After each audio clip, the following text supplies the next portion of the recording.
I'm Mike Kettleberger, and coming up on Maryland Newsline, the search for missing Malaysia Airlines Flight 370 has involved resources from all over the world. But find out what key role one Maryland company is playing. Next on Maryland Newsline, a new law passed in Annapolis is going to be brewing a business in Montgomery County. I'm Regina Ham, and all the story. I'm Nicholas Munson. I'm at the Barks Animal Shelter in Baltimore, and pit bull owners are feeling doggone good thanks to a new bill that awaits the governor's signature. I'll have more next on Maryland Newsline.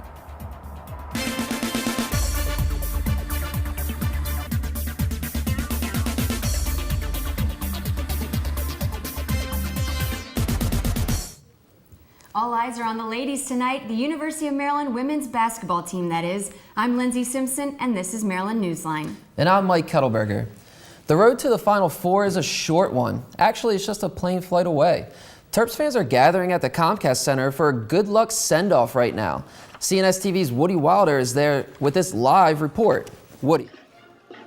Hey guys, thanks. We're out here at the Comcast Center ready for the Maryland Terps to play this weekend in the Final Four. Some pretty important people from the campus came out here today. President Wallace Lowe is in attendance. That's about 50 other people are here to send out the Lady Terps down to Nashville. They'll play Notre Dame this weekend, and it's a game they lost earlier in the season, so we'll see how it is.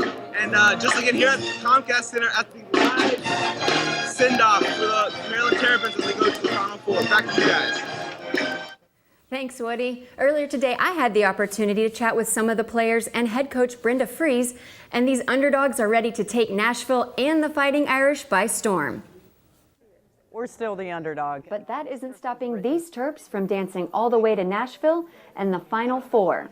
Right now, we're still we might be on that high a little bit, but I know we're starting to refocus definitely on the next opponent ahead. And that opponent is ACC foe Notre Dame, who is one of two undefeated Final Four teams. Took us the first half to be able to settle down. At one point, we were down by 22 points.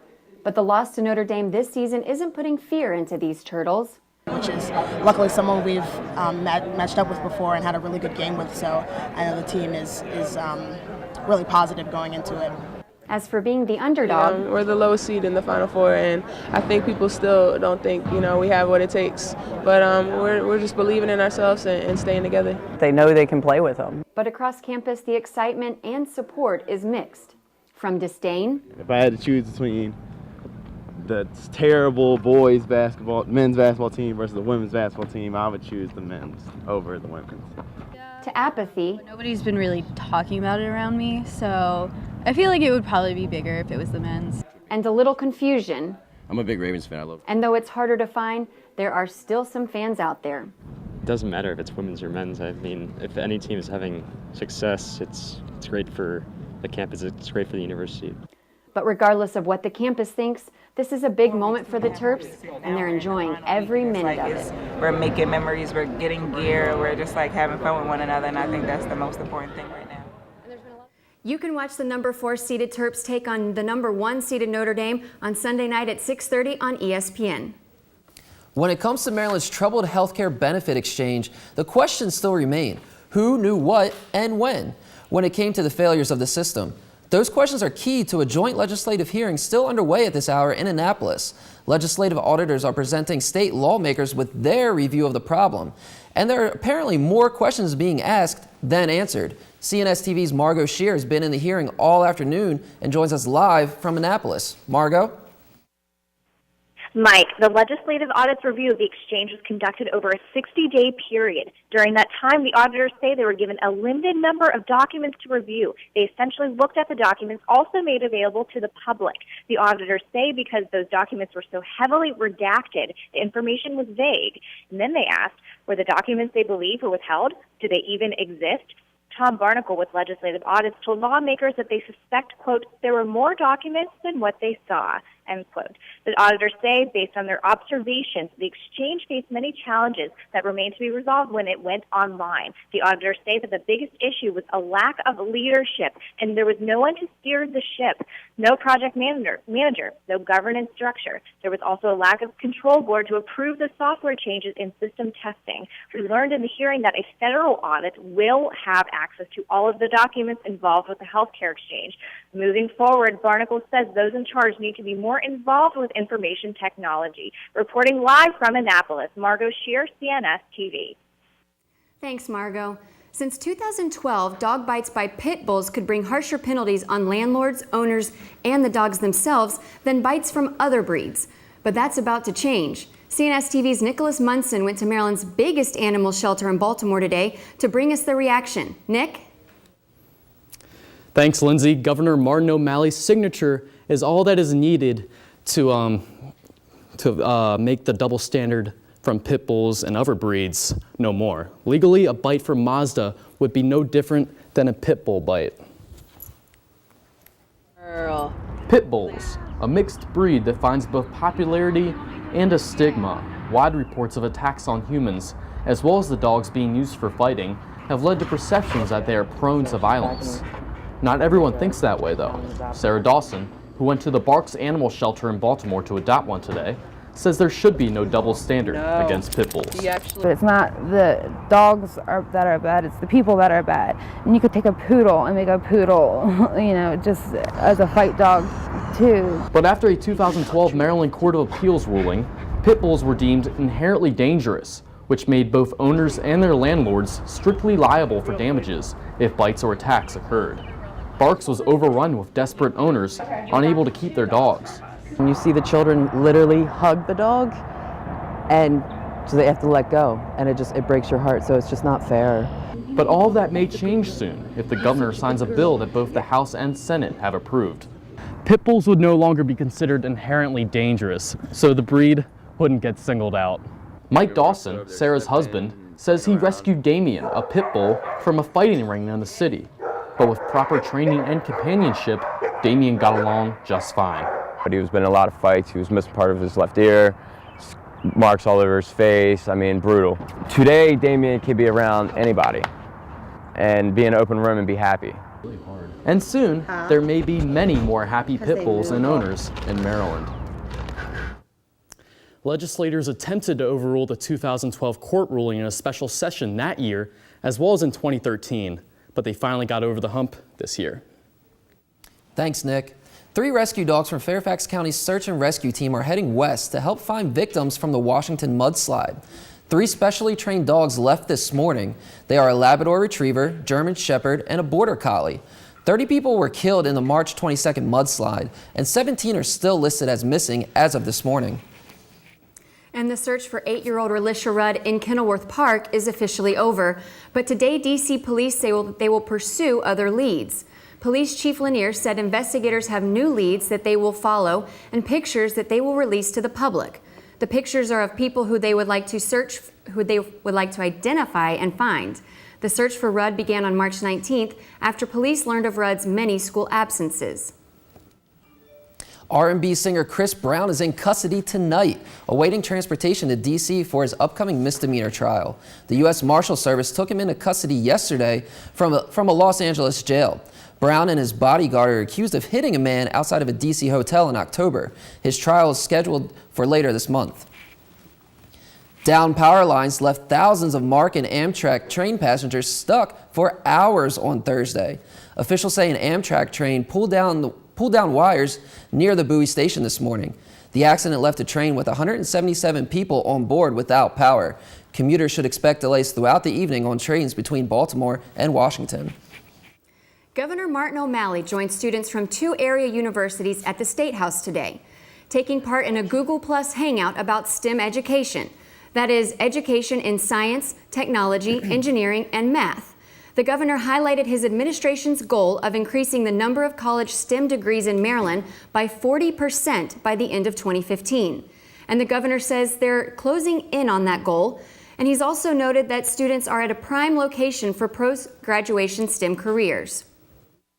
So that when Sierra Nevada Space is looking for qualified people in these fields as they expand their operations here, we can fill them. But we'd like to fill them with graduates from University of Maryland, from UMUC and UMBC. When I went to my last high school in Frederick, Maryland, I took my first programming class and I instantly fell in love with computer science and programming.